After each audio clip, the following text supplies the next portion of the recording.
Chem Stars, it's Ms. McCauley here, bringing you an updated video. This is going to be Chapter 1 notes, pages 9, 10, 11. We're in Chapter 3, Section 3.3, going over average atomic mass. Okay, so here is our ICAN statement for this section. So ICAN use percent abundance data to calculate the average atomic mass of an isotope for a specific element. So some key background information. Elements come in a variety of isotopes, meaning they are made up of atoms with the same atomic number, but different atomic masses. These atoms differ in the number of neutrons. So the protons are staying the same, but neutrons are changing. The average atomic mass, you'll see this abbreviated as AAM sometimes. It's the weighted average of the isotopes in the element. This is what's on the periodic table, okay? So the number that you get on the periodic table is a weighted average. No one isotope has a mass that is that number, but on average, they all average out to that one. Okay, so let's look at page 10. This is a super important formula. How do you calculate the average atomic mass? It's the same way you calculate a weighted average in math class, where we take the relative abundance of one isotope times the mass of that isotope plus the relative abundance of the second isotope times its mass, and then you can go on and on and on. 3, 4, 5, 6, 7, as many isotopes as you want. Ooh, oops, hold on. I want to change the color code here so it makes more sense. So let's see, let's try that. Okay, the relative abundance will always be given to you as a percent. Okay, so it has to be a percentage. You first need to make the percent into a decimal. You've done this in math class before. So here's our example. If you have 34.5%, that percent really means per 100. So it's like a fraction, 34.5 over 100, or 0.345. All we're doing is we're moving that decimal 2 times to the left because there's 2 zeros in 100. Or the quick little cheat you can do is you take the 34.5, it's a percent, never hit the percent button, it does weird things based on what calculator you have, just divide it by 100, and you get 0.345. That's pretty easy. Things get to be a little bit weird though, so what if we had like 0.01%? Then we want to divide it by 100, and we get something like 0.00001. So just be careful when we start getting less than 1. You might want to double check it on your calculator. Okay. So let's do some practice. I want you to convert the percentage into decimals. So for this video, I want you right now, pause it, go through, either move your decimal twice or use your calculator, and then come on back. Actually pause the video. Good, welcome back. So 45.6%, that's going to be 0.456 decimal. 1.45%, boom, boom, I got to put a 0 in. So it's 0.0145 as a decimal. And here, I've got to move twice. Now we're 0.008887. You might get a little bit uncomfortable with these ones, so it's okay to use a calculator. If you're not sure, double check 0.887 divided by 100. Yep, 2 zeros. Okay, good. So now that we're comfortable with that skill, let's go through an example. So we have a sample of cesium, and it's 75% cesium-133. It's 20% cesium-132, and it's 5% cesium-134. What is the average atomic mass? I want to take a quick look at the periodic table before we move on. So here's cesium right here, and if you look, oh, it's kind of hard to see. Oh, let me try and zoom in a little bit for you here. Cesium, its mass is 132.905. So no one cesium atom has that mass. That's the weighted average. That's why there's a decimal number here on the periodic table.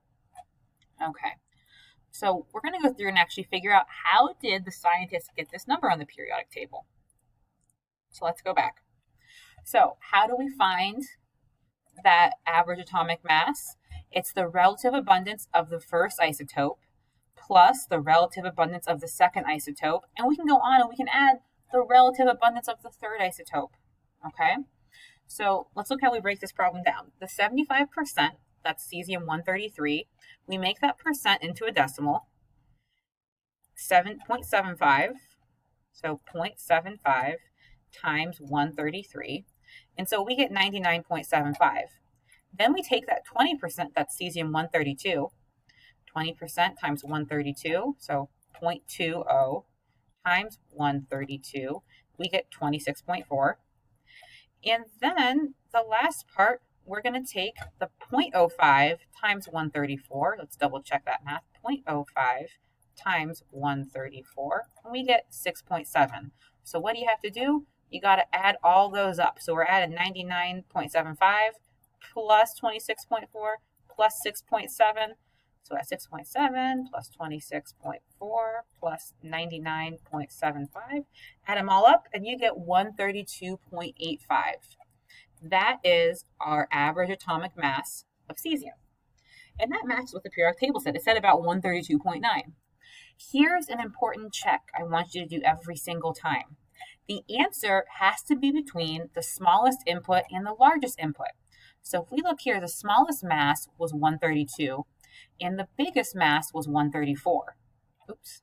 When we do an average, it has to be between those numbers. Is my number between that? Yes. The final step of the check you do is you want to find the highest percentage, 75. That number is going to pull the weighted average closer to it. So I should be closest to 133. So before I even start the problem, you can think through this and say, okay, my answer is going to be around 133. And is 132.85 pretty darn close to 133? It is. So what that means is I can give myself a big old check mark. It's good. It's all good. If you ever got something that was outside of your predicted range, it means you've made a mistake. Maybe you miscalculated your decimal. Maybe you forgot to add an isotope, and you just want to go back and look for that. Okay, so I'm going to do 2 problems with you on page 10 in depth. Then we're going to pause and come back and check our work on page 11. So I'm a big fan of color coding here.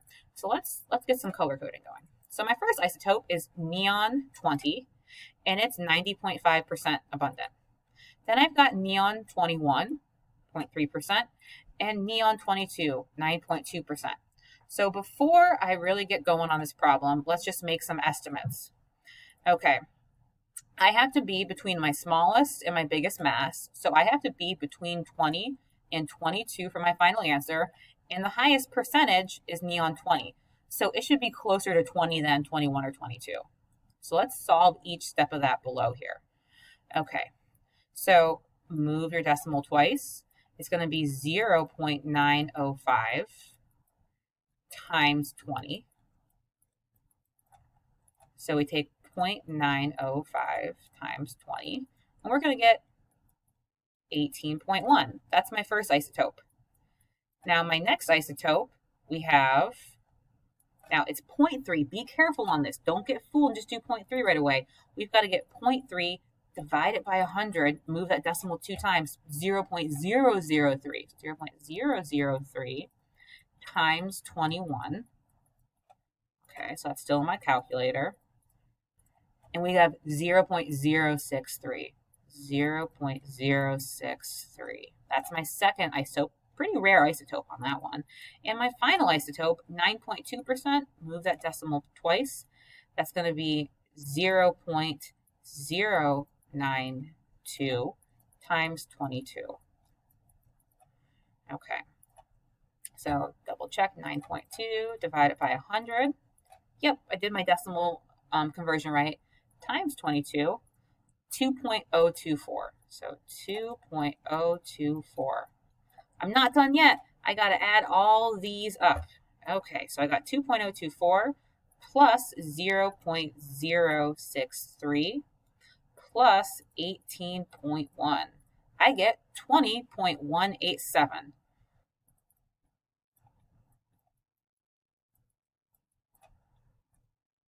Okay, so let's do a check. Am I between 20 and 22? Yes, I am.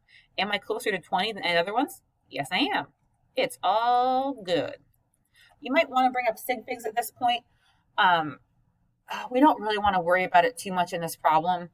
But if you look at your periodic table in class, our periodic table only goes to 2 decimal places. On a test or a quiz, I'll tell you what to round to on this number. I don't want you to get too bogged down with that right now, though. Okay, one more problem I'm going to do step by step with you. Let's see if I can move this out of the way a little bit so we can see. Okay, now we have silver.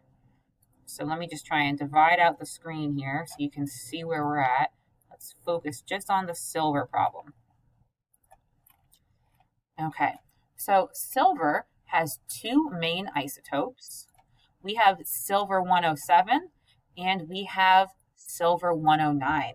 Okay, that makes it a little bit easier. What does my final answer have to be between? It's got to be between 107 and 109, and it's going to be closer to the highest percentage. Oh, these are pretty close, aren't they? We're slightly weighted towards 107, just by 1 or 2%. So we're going to be slightly closer to 107, and it's almost 50-50, so we're really going to be kind of close to 108 maybe. Okay, it's going to be almost right down the middle. So let's go through and solve for that. Okay, so 51.8%, make it a decimal. That's going to be 0, move the decimal twice, 0.518 times 107. So let's get that weighted part of the mass. So 0.518 times 107. That's going to give me 55.426. So 55.426 atomic mass units. And then I need to add in my other isotope of silver. So move your decimal 2 spots or divide by 100. 0.482 times 109. Okay, let's pull up our handy-dandy calculator of science. 482 times 109. 52.538. So 52.538. We're going to add those together and we're going to get our final mass. Okay, so 52.538 plus 55.426. Weighted average is 107.964. 107.964. Our units are AMUs. Guess I should have written that down before. No naked numbers. Always put your units there so they're fully closed. Okay, so let's do the check. Am I between 107 and 109? Yeah. Am I closest to 107? Okay, well, it looks like I'm closest to 108. That wasn't even an isotope. But my weighted average is pulled closer to the 107 side than it is to the 109 side. So yes, I am all good. Okay, it's been about 12, 13 minutes, and I've modeled 2 problems with you. So what I want you to do, I want you to be bold and then try everything on page 11. I'm going to come back and I'm going to check in with you on these problems. Okay, ChemStars, I'm hoping you actually have attempted all these problems now. Let's go over them. A little bit of a change of scenery here. Why invent the wheel? We don't have to. So here's our example of lead. Lead has 4 isotopes, 206, 207, 208, and 204. When we start doing our first checks before we start the problem, we know that we've got to be between 204 and 208, okay? And the closest, the highest percentage is 208. So my answer should be closer to 208. But just keep in mind, it might be a little funny because we have like a really low number here, 204. That's going to pull that average down. And also the 206 will pull the average down. So even though we're saying we should be closest to 208, maybe not. Okay, so what are my steps? Convert all of these percentage decimals. You can follow my color coding there. Multiply them out. And then add them up, okay? If you didn't get the same answer as me, pause the video, go through and check the lines of your work here. It's super important we're showing all the steps of the work. So when you first get this answer, you might think, uh-oh, something went wrong. This is closer to 207. It's not closest to 208, but is it between 204 and 208? Yeah. Is it pretty close to 208? Yeah. It's closer to 207, but why might that be? Well, 24% of the mass plus another 1.4% plus another 22%. So that's what? 20, 40, 46, 47. Almost half of the mass is 207 or less. So actually, if we look at these 2 numbers, it should be around 207, a little closer to 208 than 207. And we're a little bit above 207, so that fits. That was kind of a tricky one. Okay, so here's all these more practice problems. I need to stop when we get to nitrogen because there's a mistake on my old answer key. Okay, so now we're calculating the average atomic mass of potassium using the following information.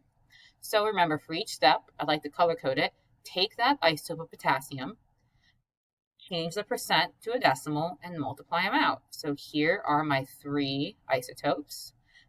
I'm multiplying them, adding up the answers, and I got 39.13. Now I should be between 39 and 41.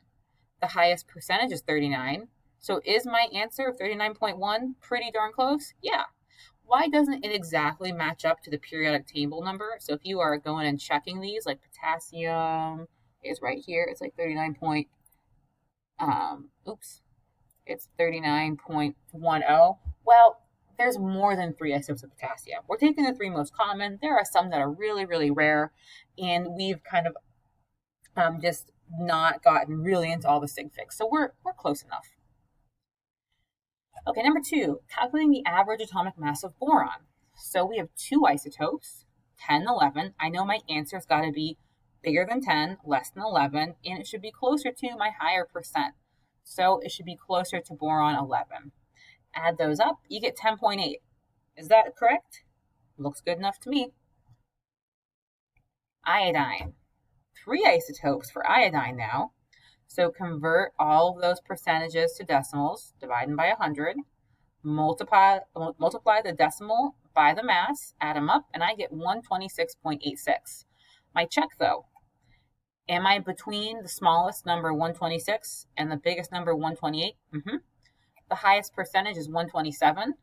So my answer should be closer to 127. Is 126 closer to 127? It's pretty close. And it matches up if you go and check the periodic table. It's pretty close. Okay, iron. There are 2 isotopes of iron. So we've got iron 55, which isn't as common, and iron 56, which is a lot more common. When you do a weighted average, you get 55.85. Do your check. Okay, it's 55.85 between 55 and 56. Yeah. Is it close to 56? Yep. That means I'm good. Okay, hydrogen. There are more forms of hydrogen than just these 2. So these percentages have been kind of rounded. There's hydrogen 3, but don't worry about that right now. We'll do the simpler part. So 99.98% of all the hydrogen on Earth is hydrogen 1. 0.02%. Be careful converting that to your decimal. So remember when we got small numbers, don't be afraid to do 0.02, divide it by 100. Okay, and that's actually 0.0002%. Be careful. That's where I see a lot of people make some simple mistakes. So multiply, add them up, we get 1.0002 AMU. Here's my check. Is my answer between 1 and 2? Yes. Is it pretty close to 1, the highest percentage? Yes. I'm all good. Okay, now here's one that's weird. This is wrong. We fixed a typo in your work. But I want to just take a second and talk about what's wrong. Something doesn't make sense. So when I did this problem, I was adding them up, and I go, okay, 13.99, do my check. It should be between 14 and 15. Uh-oh, is 13.99 between 14 and 15?